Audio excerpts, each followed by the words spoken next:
If you've ever struggled with fear, doubt, or worry, and wondering what your true purpose was all about, then this podcast is for you. In this show, your host, Sylvia Worsham, will interview elite experts and ordinary people that have created extraordinary lives. So here's your host, Sylvia Worsham.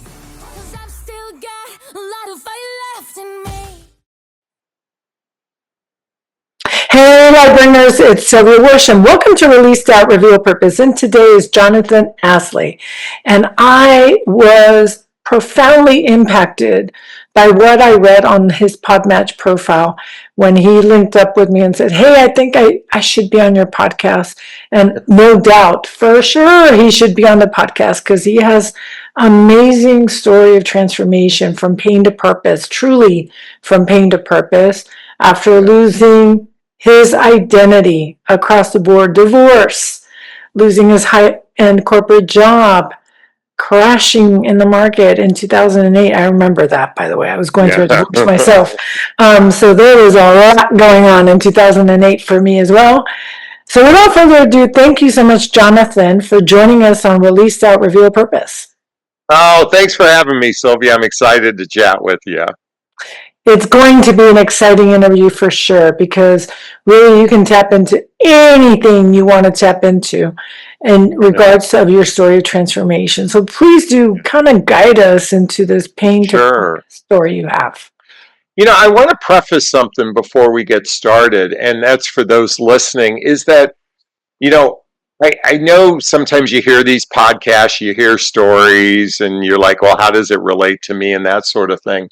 But I think why I'm prefacing this in advance is I think in some ways when we can learn to talk about our own individual story, and those listening, you have a story, Sylvia has a story, I have a story, but listening to someone else's story actually helps us get better at talking about our emotional well-being, talking about our emotional state. Particularly, we're talking about overcoming adversity kind of thing. But I think when we hear it enough, we become better at it. So I'm hoping that what I share today helps you get better at sharing your own story. So, well, you know, we'd have to go back in time 20 years ago in 2000. I just turned 40, and it's in 2005-ish.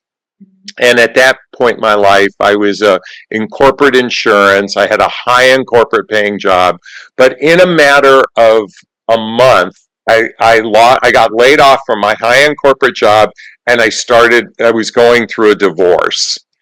And in that period of time, I was like in such emotional chaos. And plus there's an adversarial nature to divorce in many cases. So there's a lot of frustration, and certainly losing my high-end corporate job affected my identity. And for the next few years, I was emotionally devastated. I mean, like, and I'm sure you've heard this, men oftentimes wrap up their whole identity in their professional life.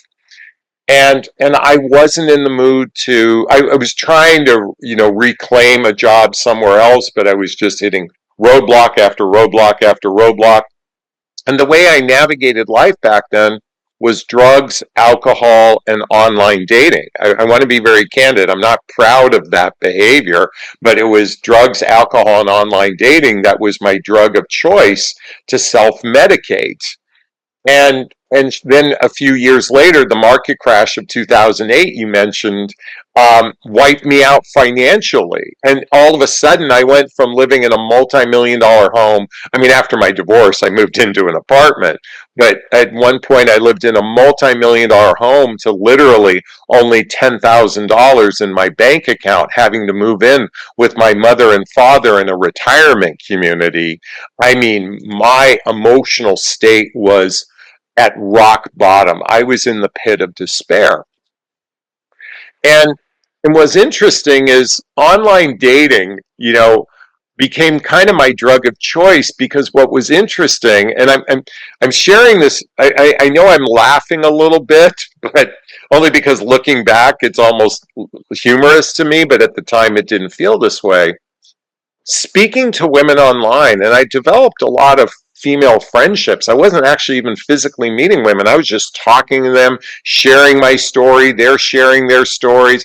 It was like almost like a replacement for therapy in many ways. And I was developing a lot of almost friendships. Mhm. And through this process, little by little, I didn't realize it was preparing me for the next evolution in my life, because women wanted to understand what was going on in the male mind. They wanted to understand the divorce guy. They wanted to understand online dating. And keep in mind, this was 17, 20 years ago. And so one day I had the brilliant idea in 2009, 2010 to throw up a cheesy website and call myself a dating coach, because I was helping so many women through my dating efforts help improve their dating profiles. And by the way, let me just share, I was speaking to women all across the country, so I wasn't physically meeting people, I was just talking to people. Mhm. And little by little, I was rebuilding my life. And at the same time, though, the movie The Secret came out.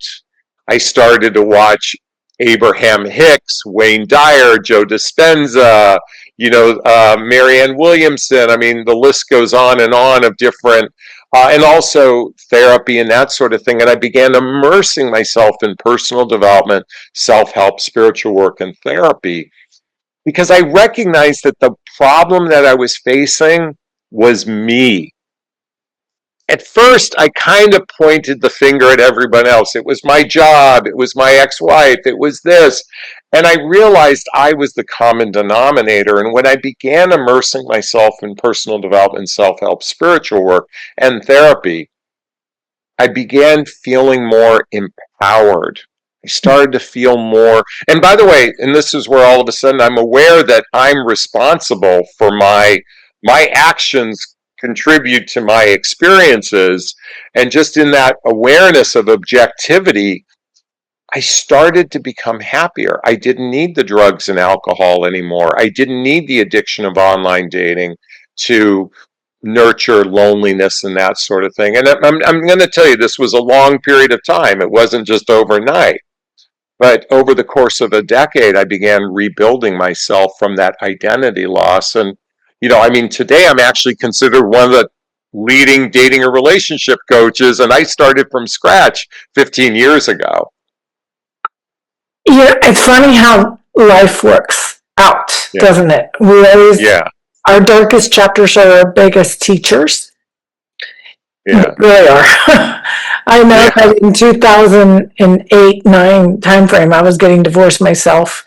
And like you, I fell into victim mode for a little while, because we tend to view life through our lens, which is very cloudy, very, very much not in the space that we're in now.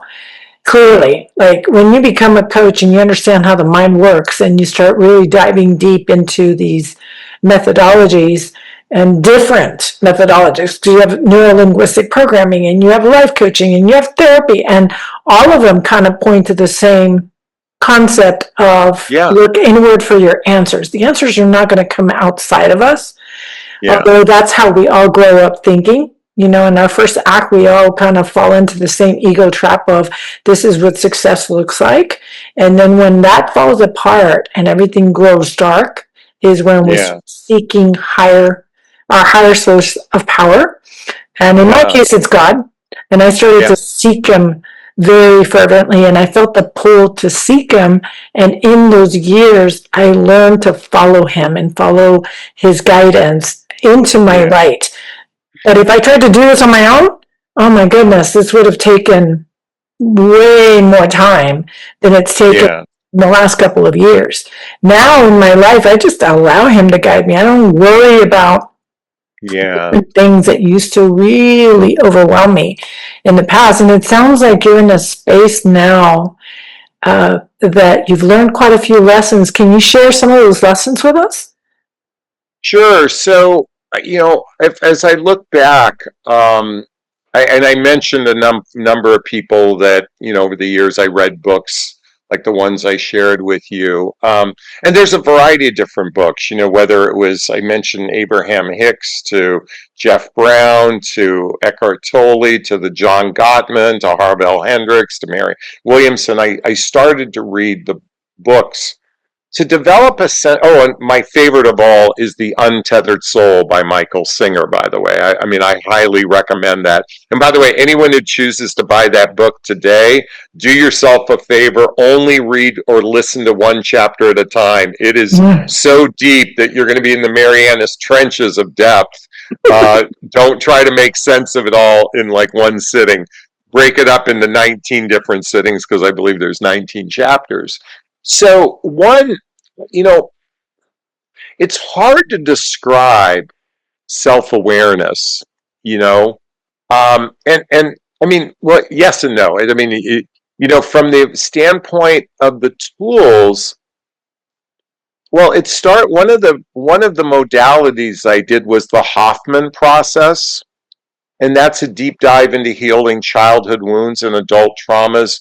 Recognizing first, you have to identify your negative patterns and your limiting beliefs in your life. And like you said earlier, Sylvia, it's stepping outside of that victim consciousness. And I actually encourage people to step into their victor or empowered consciousness. And so it started by looking back at my childhood and really getting a sense that while my parents, I feel like they did the best they could with what they know, was learning that a lot of my behaviors was really just patterning either something I adopted in childhood or something I rejected in childhood.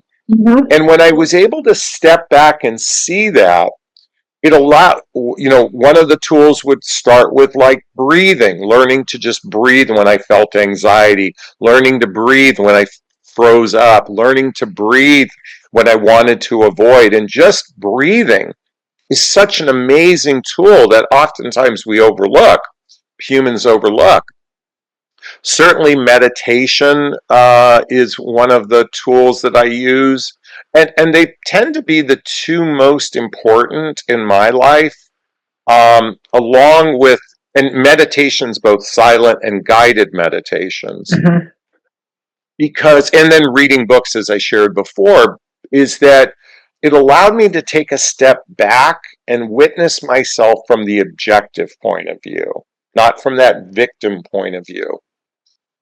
I know this feels like a lot of word salad to those listening. It's sometimes hard to describe. It's like trying to share a dream you just had with someone. It's almost fragmented in some ways. Well, because it's a concept that most people don't understand, because we talk about it like they should understand awareness, self-awareness, and it's a much deeper concept. The way I explained it to my husband, because my husband said, well, I've told you about these things about yourself. I go, there's a big difference between you telling me and me becoming aware of it, meaning that it pulls up from the subconscious part to the conscious part. There's a journey our mind takes us on into the point of awareness, and there's connections that your brain is making. And so when you encounter another blind spot, that journey that you took on your own without somebody guiding you is what your brain is going to do now automatically for you to come to the conclusion and the self-awareness of a particular blind spot. That aha moment that you reach when you read a book, and that piece that didn't make sense all of a sudden makes sense. It goes click in your mind. That, to me, that click is that self-awareness that only you can gain by turning inward for those answers and just reflecting and being in the present moment. And that's why, Jonathon's talking about meditation and breathing, because those two techniques bring you back to presence where your soul and spirit are waiting patiently for you to be, so that they can guide you to the next step, to the next kind of leveling up, if you will. Because the ego, the self-image that we have about ourselves, which is what you were talking about, the trauma and the experiences and the belief systems, that's the ego side of our mind. And it's in constant battle with our soul and spirit. It's just like pulling. And like, it's that doubt that we feel that stops us from stepping forward in faith and confidence and to change. Change, that's why it scares people so much, because the ego will pull, and then they feel another pull that's saying, don't be afraid. If you just step in here, you'll find your way. But we're so conditioned to not let go of our control and our perfectionism and whatever it is that's keeping us stuck. So that's why that self-awareness piece is such an important piece for you as an individual to go through. You know, it's interesting as you share this. I have a story I want to share with everybody, but I want to emphasize something to piggyback on what you said. You know, I want to, and I know many of you who are listening, you're seasoned at doing this. This isn't like new for you to some degree, but I do recognize that in many cases, we don't allow ourselves enough time to even allow ourselves to be self-aware. In other words, to invest in our personal development, self-help, spirituality, that sort of thing. And I know in my own life, I invest anywhere from an hour to 2 hours a day. And it's not just sitting in meditation doing Om, but in true self-reflection, whether it's journaling, whether it's sharing publicly the way I do. And I want to emphasize this word of curiosity. I think we human beings are fascinating at how we could be this juxtaposition between the ego and the intuition. And I'm fascinated from a curious point of view. So I share this. I invite everyone to just start being curious about themselves, particularly the way our ego and our intuition butt heads. It's like the angels on one shoulder and the devil's on the other shoulder. And not to make it such a, you know, devious perception, but I was sharing with my partner, my beloved, this morning. I was in a relationship some time back, and right after the first date, I was very conflicted. But I had this you just never know, you need more data, like keep moving forward. But in my actions were in such contrast. Like I was giving mixed signals to this person, and we dated only for about 6 weeks, but I looked like a pachinko ball emotionally. And it was because my intuition said, nice person, not a right fit. That's all it said. Nice person, not a right fit. That's the intuition. But my ego was, well, we have this in common and we have this, and she checks a few boxes and she lives close by, and she's a really nice person, and maybe I could grow into it. Like I kept like having to talk myself into it. But I was like I was like a ping pong ball going back and forth, giving mixed signals. And I was actually aware. I was like telling her this. It's because my intuition knew that we weren't the right fit. Doesn't mean it was a bad fit. It just wasn't the right fit. But boy, did my ego want to just, like argue for my limitations. And so I believe our nervous system is speaking to us all the time. I believe when we feel anxiety, when we overthink, when we're trying to talk ourselves into something, when we're constantly in the head and we're feeling it in our body, that's your nervous system saying, hey, this isn't the right fit. You don't need to put a square peg in a round hole.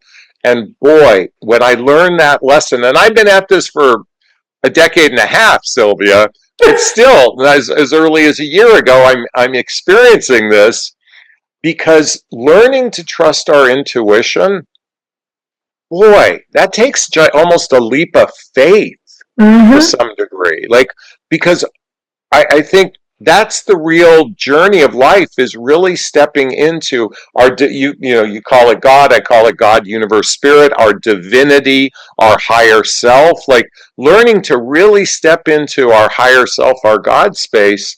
It feels like a leap of faith, and we can sometimes be human, and there's nothing wrong with it. That's why I was laughing earlier, because I laugh at by the way, if you do your best to live by the four agreements, be impeccable with your word, recognize that, your actions can affect others, don't let others' projections, those sorts of things. When you operate from that vantage point, I believe from the place of do no harm to others kind of thing, try your best.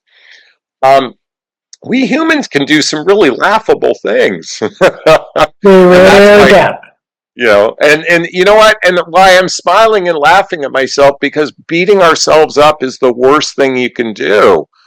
Because you would never beat up a child for being, a child. Or curious even, because sometimes our curiosity throws us in these situations, and then we realize, okay, that's not really the right fit. Like your example with the lady, right? Like your Yeah. intuition is telling you, don't do it. Like you know better. That gut instinct, I called it God instinct in my book, in Yeah. Faith I Thrive, and because I always thought God lived in our gut, so Yeah. I was like, well, let's just call it what it is, God instinct of do not do it, because he knows us. He knows how he created us. He knows our hearts, our desires, and he knows the other person as well. And we don't have that peace. We have their best, because when we're dating, let's just talk about the dating world for a minute. People give the best of themselves. They hide the rest initially. Yeah. And see, God sees it all the motivation, everything. So when you have that pull from your soul saying, it's not the right fit, pay attention to it. But it does remind me, I'm a big movie buff. I love Indiana Jones, Harrison Ford. Sure. And that piece where he has to have that leap of faith, like to step in. I think it's the movie with Sean Connery. It was the third movie with, yeah. And it's that step that you have to take, that you know you have to take, but you don't know what's on the other side of that. Yeah. But we're both here to tell you that on the other side of fear is joy, immense joy, immense peace. But the clincher here is you gotta journey through the fear. And I know that's scary, and I know that terrifies most of us. And when I interviewed men and women for my book In Faith I Thrive, which released last year, the biggest fear they claimed on change was fear of the unknown. We're all there with you. Everybody knows how you feel. But we're here to tell you that as afraid as we were, we also had the courage and the peace and the strength, which presence can bring to you. When you are centered and aligned to what's really important in life and to your purpose, to your what I call the divine purpose, it feels in true alignment. You will find the courage and the peace to make that step happen. Yeah. When you shared my bio with everybody, and I know you're going to get to this next, but I'm going to preempt you a little bit for everybody who's listening.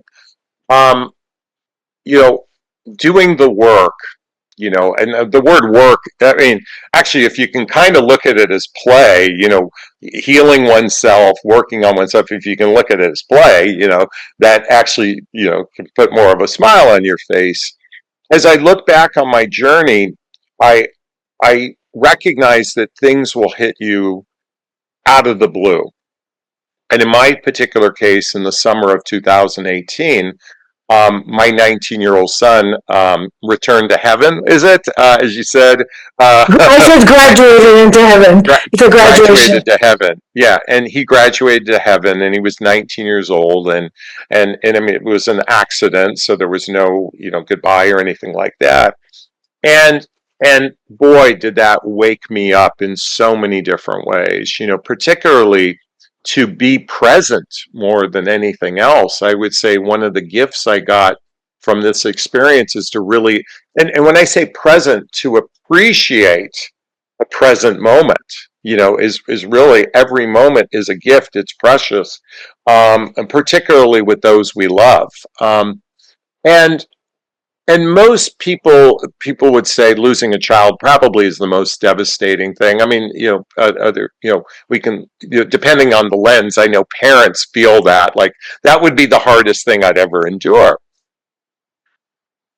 when my son passed away, it wasn't the most devastating thing for me. And I realized, and I started to journal about this, and I started to realize it was all the personal development, self-help, spiritual work after losing my identity that built emotional scaffolding for me to navigate this experience, not from a place of suffering, but I chose to grieve with love, like because I had immersed myself, like like the book Return to Love, Course in Miracles, so many different modalities, really emphasizing self-love, love of humanity, that sort of thing. And I knew that he would not want me to suffer one day. Like, I mean, if he came down from heaven and said, Dad, please do me one thing, don't suffer one day. For me, I honor his life by choosing. I started with grieving with love, but more importantly, I started to immerse myself in what does self-love mean? Mm-hmm. And so 2 months after he passed, I started to blog. I was blogging about self-love from a dating coaching perspective.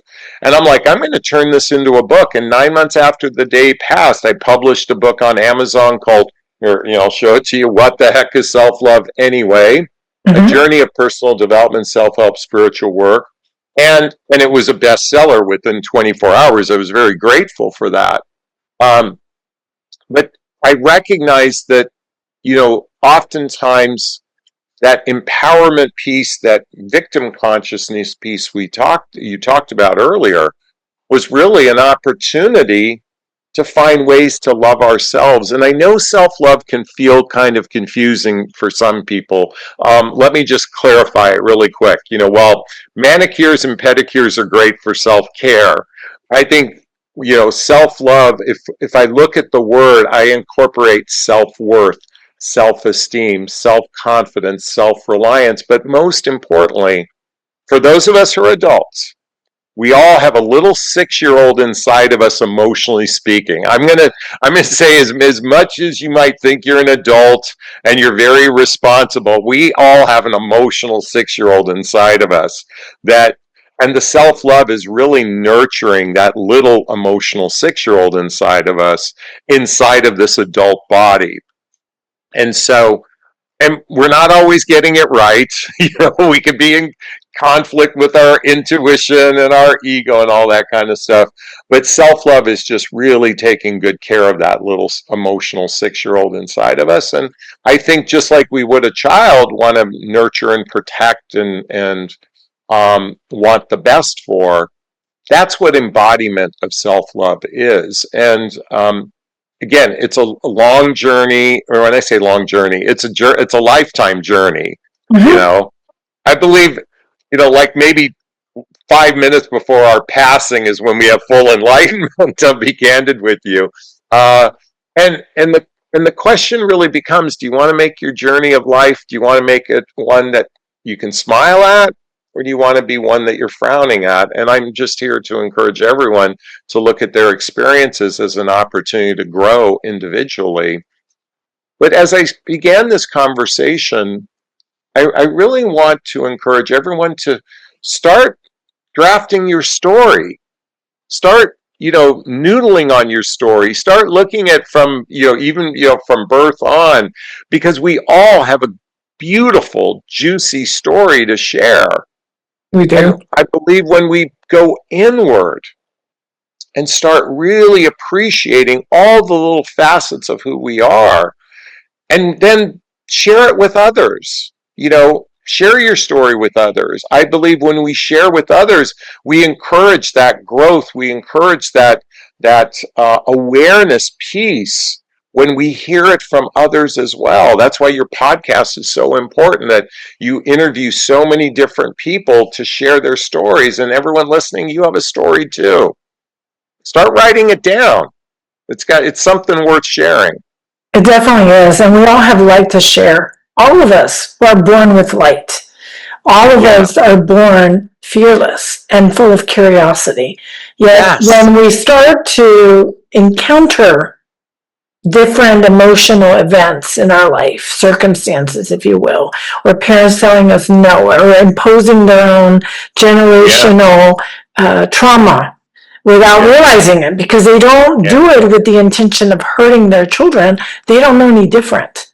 They don't know any better, for a better way of saying it. You know, my father, in his anger and in fear of losing my little sister on a trip, told me that if she died, it would be my fault. It's not something he intended to do or to cause enormous harm on me, but it did. I was 7, and my brain did not have the capacity or the consciousness developed enough to say, well, that's a lie. You know, that's not true. I'm little. No one came to explain, no other adult, because he didn't know how to.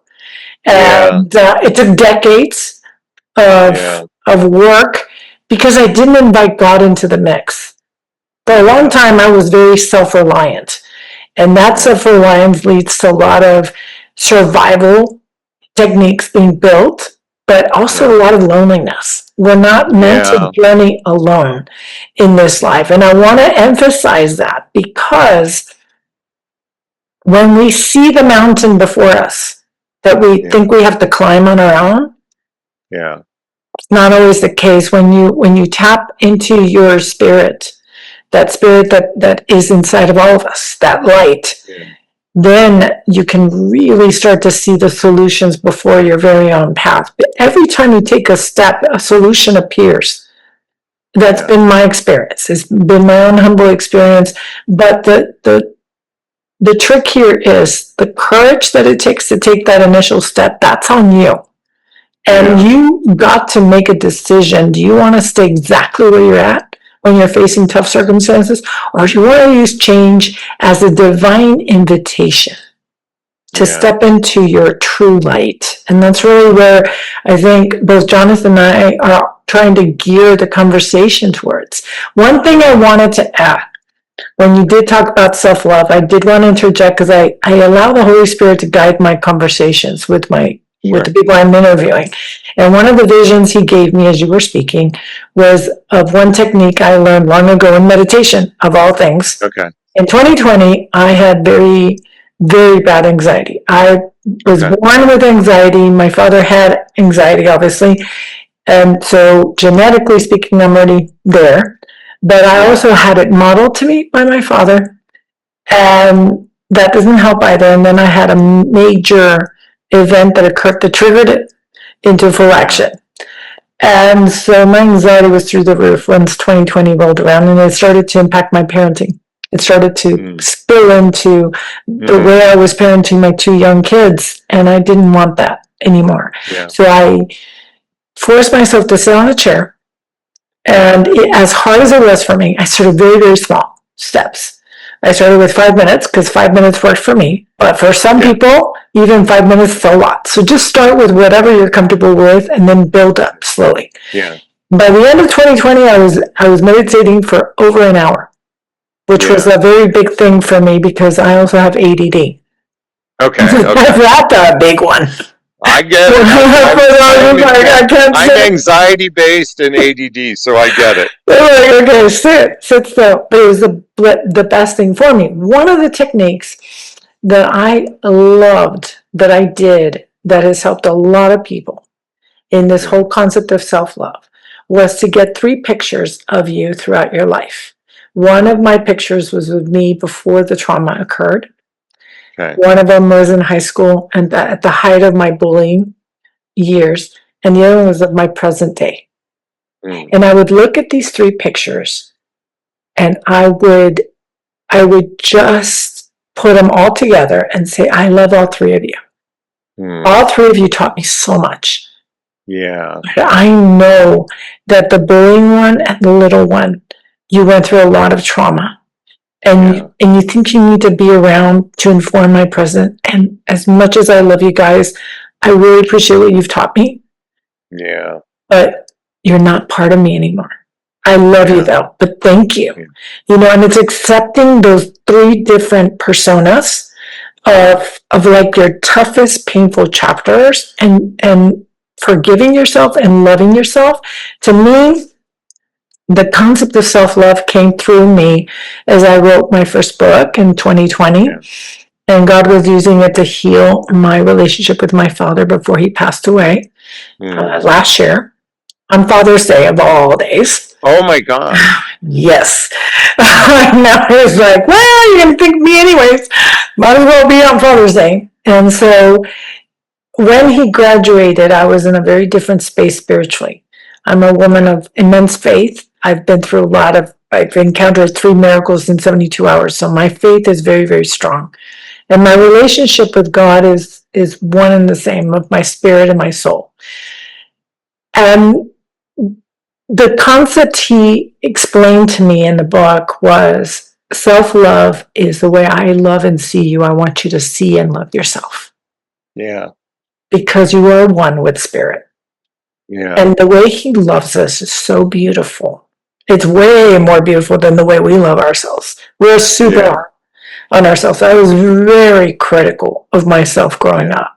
It took decades for me to just get to a space where I don't call myself stupid or an idiot when I'm big. I used to do it in Spanish because my first language is Spanish. And so all these words would come out of my mouth, pendeja, estúpida, whatever. And it's because my mother speaks to herself that way. Yeah. And I remember one time she was going up the stairs. I mean, she's 30 years older than me. She was just here a couple days ago. And she was walking up, and the cup she had in her hand fell out of her hand, and water spilled everywhere. And the first words out of her mouth, "Que estúpida." What a stupid person. And I looked at my mom and was like, Mom, it was an accident. It's okay. At this point in my personal development and growth journey, I had reached a very good space that I could look at that situation and go, that's where that comes from. That's why I speak to myself that way. It's because she did it, but she doesn't know any better. And when I told her, Mom, don't talk to yourself that way. Your mind is always listening. And she's like, ay, mijita, like, that's so dumb, But culturally, in the Mexican culture, self-love is very misunderstood. Sure. It looks like you're being arrogant. And, I don't know, pleasing or something. And it's looked at as a very wrong concept. So I think part of the struggle is, culturally speaking, what we see as the definition of self-love. That's why it's really important for guys like Jonathon to write books on these subject matters, because there's so much education that needs to happen for people to get comfortable with the concept of self-love. Wouldn't you agree? Oh, absolutely. And I thank you for sharing that story. It's interesting. My heritage is Turkish, and we could go on. We could do a whole podcast on our cultural, belief system that's been, imprinted upon us. And certainly, I think for those that I'm sure your parents were baby boomers, or maybe the tail end of the silent generation. They were raised in such a way where they weren't allowed to explore their emotions. And a lot of that bled into those of us who are either baby boomers or Gen Xers. Mm-hmm. I think what's interesting for the current generation is they're almost going to the opposite end, where every emotion is meant to be felt and nurtured and everything. And that might be too far of the pendulum that way. But I like your perceptions around self-love, and particularly the connection to your divinity, the connection to God, that connection to something greater than ourselves. And just like when I said my son wouldn't want me to suffer one day, God, universe, spirit, our higher self, our divinity doesn't want the same for us either. And we humans can be the cruelest to ourselves. We think we're cruel to other people, but honestly, we can flog ourselves and crucify ourselves worse than any other human on the planet. And look at you were talking about catching yourself, stupido, that sort of thing. It's, sometimes we don't catch ourselves, but certainly immediate forgiveness would be a practice that I would invite everyone to do. One of my tools that I use is the Hawaiian forgiveness prayer, which is to say, whenever I'm feeling anxiety, whenever I feel something that unnerves my nervous system, I say, I love you. And this, excuse me, everybody, this is the way I learned it. There's 3 different versions of it, but I learned it this way. I love you. I'm sorry. Please forgive me. Thank you. I love you. I'm sorry. Please forgive me. Thank you.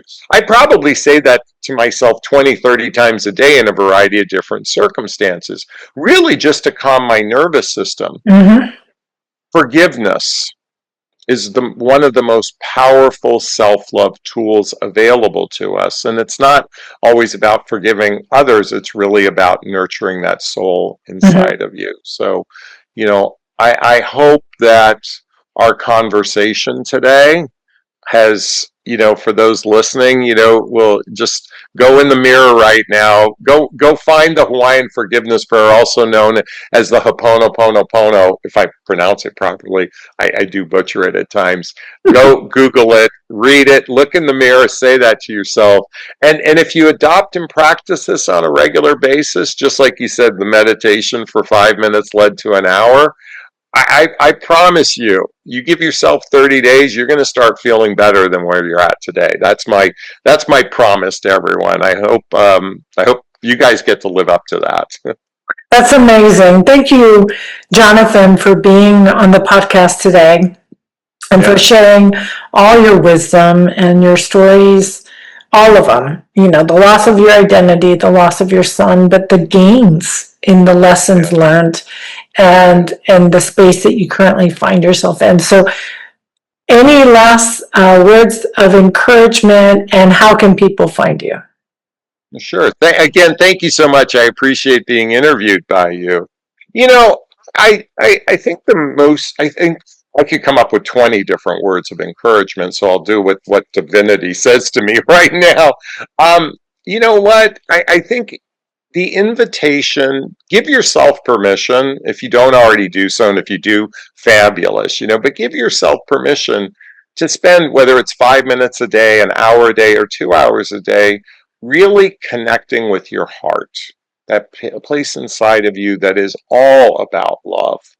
And give yourself permission if you don't do that. And whatever that looks like for you, whether it's breathing, whether it's meditation, whether it's reading a book, whether it's listening to a podcast, we all deserve that. And that's my invitation for everyone. And if you want to connect with me, I'm sure, look at my name is listed here. You can cut and paste it. You can put it in Google. The first thing that come up with it will be my YouTube channel. So if you're ever curious about dating and relationships, go watch some of my videos. It'll take you to my website. It'll take you to my social media, and certainly Amazon, where my book is, What the Heck is Self-Love Anyway? And hopefully, I've made an impact in your life. And what we can all do is pay it forward. Share this with someone else. Share your story, as I said earlier, because we all have a beautiful story to share. And that we do, because we all have light inside of us. Thank you so much, Jonathon, for those words of empowerment. What a way to end this interview on Release Out, Reveal Purpose. And for those tuning in, you have quite a treat ahead of you. Remember Matthew 5:14, to always be the light. Have a wonderful week. Stay safe. Love you all. Bye now. Everyone. So that's it for today's episode of Release Doubt, Reveal Purpose. Head on over to iTunes or wherever you listen and subscribe to the show. One lucky listener every single week who posts a review on iTunes will win a chance in the grand prize drawing to win a $25,000 private VIP day with Sylvia Worsham herself. Be sure to head on over to releasedoubtrevealpurposepodcast.com and pick up a free copy of Sylvia's gift, and join us on the next episode.